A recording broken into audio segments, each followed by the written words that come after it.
What does making sales social mean to you? It's about being able to do much more. It's about being able to have more relationships, be in communication with more people, and just be more productive and successful in in our careers. And then, of course, even just for fun, right? I mean, it's great to be able to stay in touch with all the great people we meet along the way.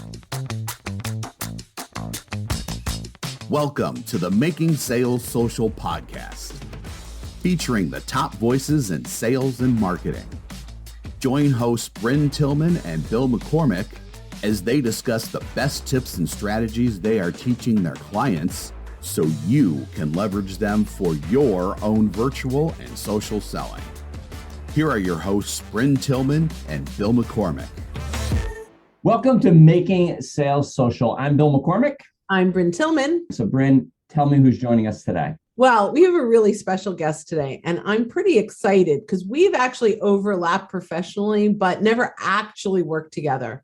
Our guest, whom I will introduce in just a moment, was the 162nd LinkedIn member ever and was a co-founder of a company called PeopleLinks, where I was a chief learning officer years ago. I'm really excited because this guest that I'm about to introduce is really steeped deeply in social intelligence and social listening, which we talk about all the time. How are we being more purposeful in our outreach? So welcome, Patrick Baynes. Thank you, Bryn. Thank you, Bill. Great to be here. So tell everyone a little bit about you and about NerdWise. Sure. So you mentioned I was the 162nd employee at LinkedIn, not member. I think there were about 8 million members at the time. And so that was in 2007 and really kicked off my career into the internet and what became, what we're here to talk about in social selling and a lot of the things that the consumer internet and social networks have brought about. Following LinkedIn, I moved to Philadelphia and became the co-founder of PeopleLinks. And we had a really great ride for about 7 years, helping companies optimize their employee presence and engagement and how they were using the LinkedIn platform. And then that company was acquired by Frontline Selling. And for the last 7 years, I've been the CEO at NerdWise. And we really have a focus around productivity, mostly sales productivity, and helping. We use this tagline, but it's very true, is helping companies and people really work smarter. There's still a huge gap out there of folks that are working, harder and kind of working the old school way in whatever that means for their industry.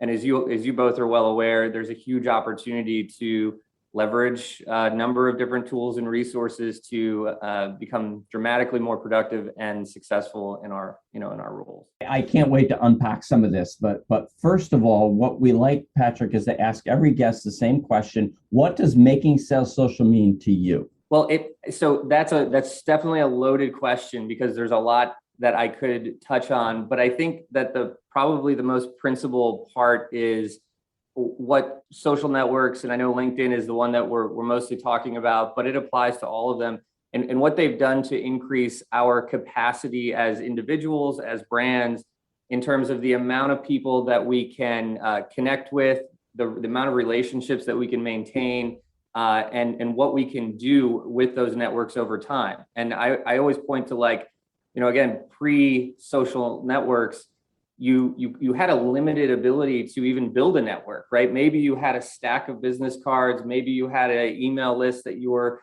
maintaining to some degree, but it was always very touch and go and manual to maintain it.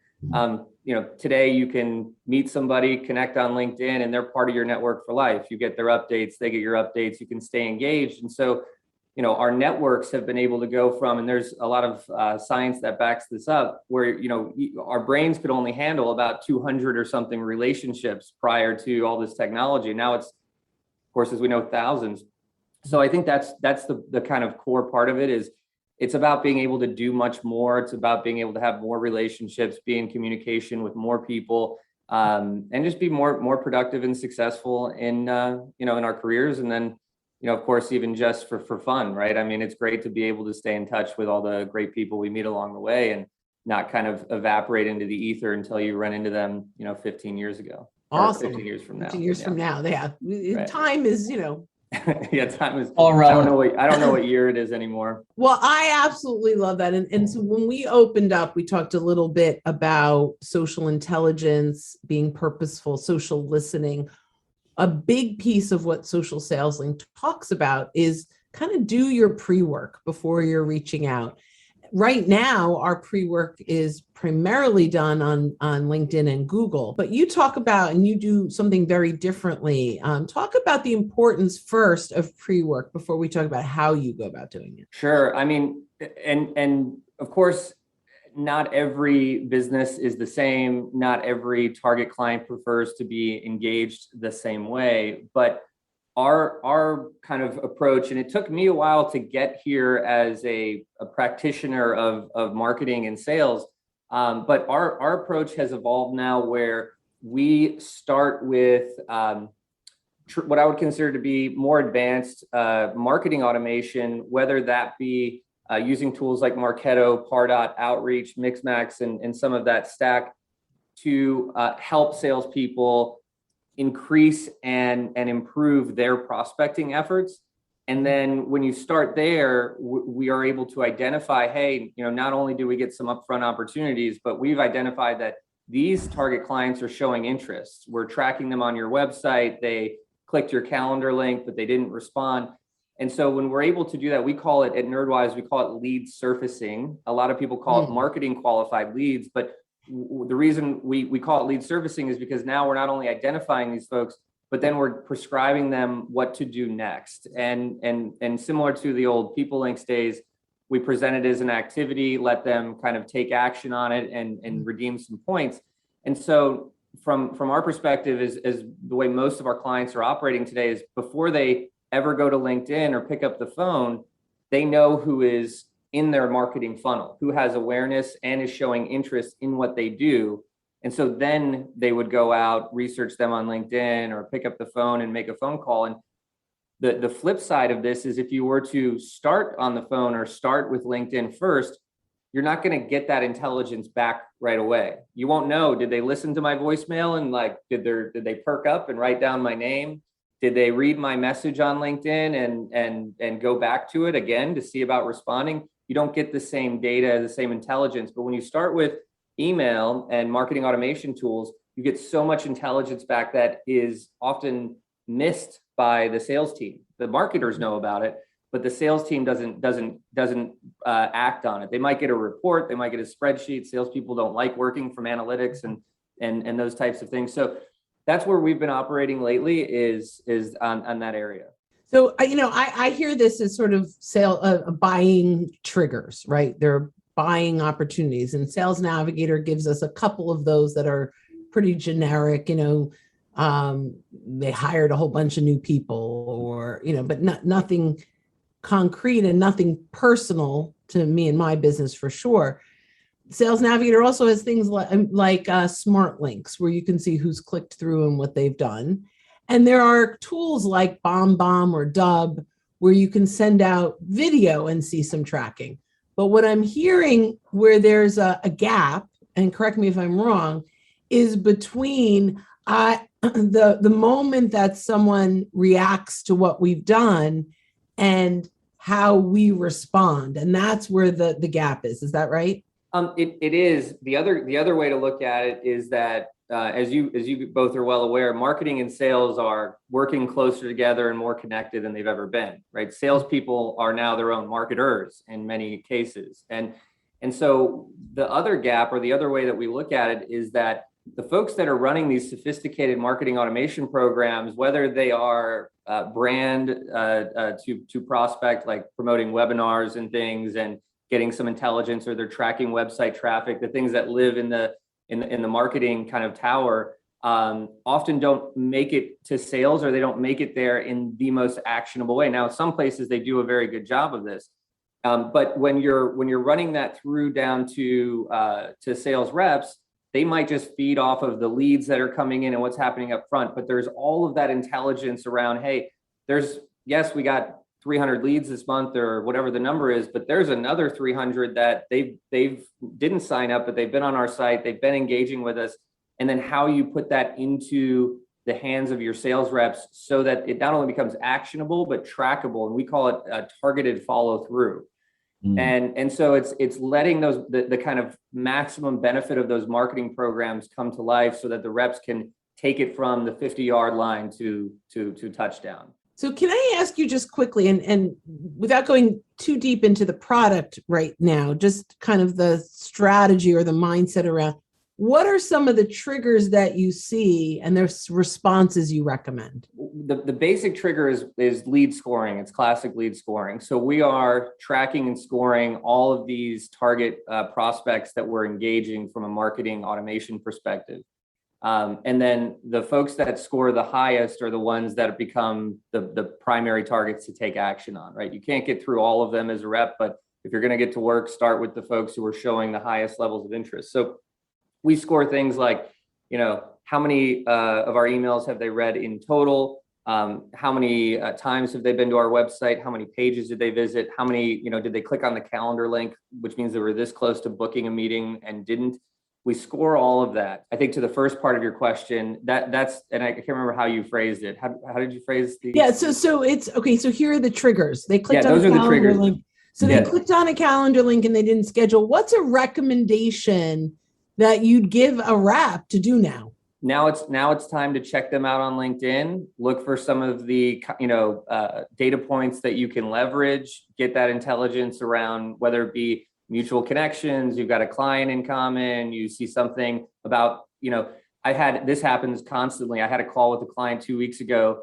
He got a neutral reply to an automated, sales outreach. He's like, what do I do with this? And I said, well, who is the person? And he goes and looks them up on LinkedIn, and it's the CEO of a 35,000 person healthcare company, like his ideal client. And so you need to stop, take a look at the context of what's happening, because the automation, and I'm not talking about automating on LinkedIn, but automation has a place. But when things start to become real and they're real people and real conversations, you don't automate anymore. Now it's time to take a look at, okay, well, what did they respond to? What was the email that had gone out, or what was that? And then now let's take a look at who is this prospect, and if I reached out to them with a value prop of helping them reduce costs, but in fact it's the CEO, and that is going to be more valuable to the head of IT because that's who we really serve. Maybe my request is, thanks for getting back to me. This may make more sense if I speak with your CIO or your head of IT, because we can help them if they're hiring or looking, So just kind of picking up the conversation in an intelligent way, whether that be through the context of what their previous touch points have been and what you can pull from LinkedIn. And it may be that LinkedIn's the place to reach out. It may be that that's where you pull that insight around who they are and how long they've been there, and whatever data you get before you pick up the phone. So you're just that much further well-versed and prepared to take them again from the 50-yard line to, all the way home.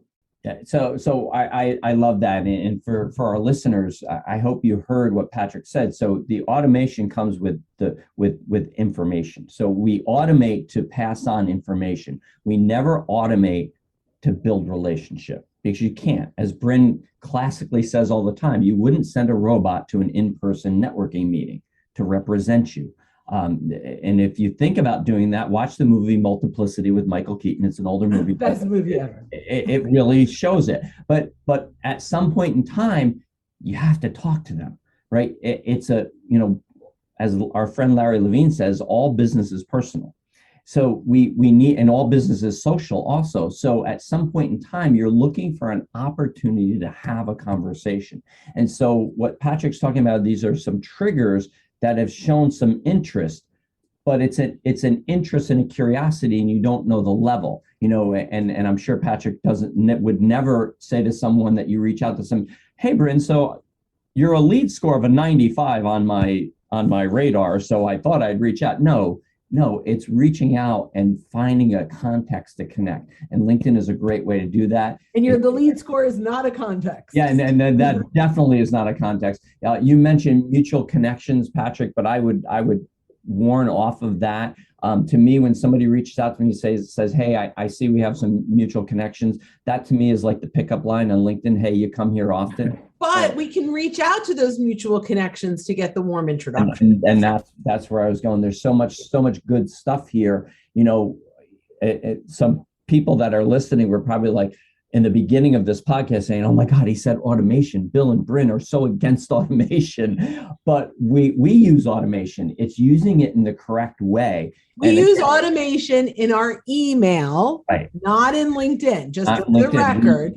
We use it to pass on information. We use it to be informative. We never use it for relationship. And it's so great to hear that. Yeah, I mean, there's two things. So one is just as a reminder to the reps, it's like, or the CEO or whoever you're discussing the process with, is what's the value of that lead, right? I mean, some of the value, the lead value can be in that tens, 20s, $50,000, dollars. It's like, you're going to throw automation at a $50,000 opportunity. Like, no way. At that point, you stop and you put it, that is a human being's job to be intelligent about what they're doing. So you have to know that it's not, automation stops at a point. But the other part is, when you think about automation, it's something that should be used very carefully, but also when you've got a process that is tried and true and a human being is going to be doing otherwise, right? Like if there's a set of steps or a manual process that someone is doing day in and day out, and the old chief product officer at LinkedIn, Deep Nishar, sat with me in my cube for an hour one day, and I showed him a thing that I was doing. There's a customer service queue of thousands of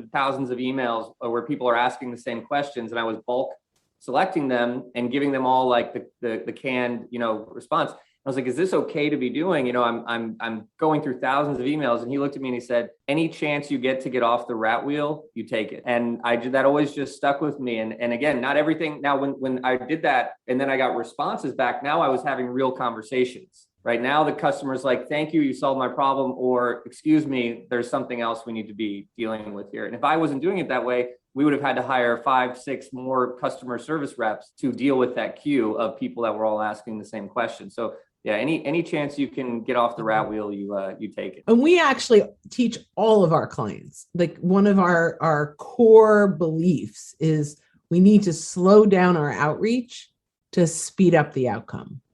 Right. And so a lot of people say, but it's so much easier to hit a button and go fast. But the chances of those converting into conversations are slim to none. If you slow it down and you're purposeful and you're reaching out, taking the time versus dropping the names of the shared connections, but as Bill was saying, taking the time to talk to your shared connections and find insights that you can leverage. That's where the real value of LinkedIn can play a part in that. But to your point, a lot of what's happening, I think, Patrick, if I'm understanding, is a lot of people are starting on LinkedIn without being informed on who's really interested. And I think if you don't have an enormous amount of traffic and you're relatively new, you have to start there because you have to build the database of people that you can message to see whether or not they're engaging. But I think if you have a mature business and you've got traffic coming into your website and you have people that are, being emailed, I think the idea of being smarter even before you initially reach out on LinkedIn is a really great way of social listening. Yeah, it's definitely a direction matters, direction over speed. And when you look at B2B organizations, a lot of them, I would say a lot of them, like 100% almost, they grow off of the same metrics, right? It's the number of net new prospects that you're getting in front of. And this is a number all sales managers are always trying to get a handle on, right? How many prospects do we have to reach out to get a meeting? How many meetings to get an opportunities to customers? And of course, you want those ratios to be as good as they can be, right? You don't want it to be 1,000 outreaches to a meeting, and then you got to do 5,000 outreaches to get 5 meetings. You want to get those numbers as compact as possible so that your sales reps can make less outreaches of a higher quality, get more meetings, more opportunities, and convert. And so we try to make those numbers as good as we can for the reps. So again, they're working smarter, making better use of their time. Working smarter is always better. So listen, this has been fantastic. We could keep going, but we're just about out of time. So Patrick, thanks so much. Tell everyone that's listening how they can connect with you and find out more about you and about NerdWise. Sure. Well, LinkedIn, of course, Patrick Baynes, patrickbaynes.com, nerdwise.com. Come find us, say hello, and thanks for listening. Nice to be here. Thanks, Bill and Bren. Thank you for your insights. Fantastic. Well, thanks everyone for listening, and join us back next time for another session of Making Sales Social. In the meantime, as you're out and about this week, don't forget to make your sales social. Bye-bye, everyone. Thanks for listening, and join us again for more special guest instructors bringing you marketing, sales training, and social selling strategies that will set you apart. Don't forget to subscribe to get the latest episodes from the Making Sales Social podcast. Leave a review down below. Tell us what you think, what you learned, and what you want to hear from us next. You can also listen to us on Apple Podcasts, Spotify, Stitcher, and Google Play. Visit our website, socialsaleslink.com, for more information.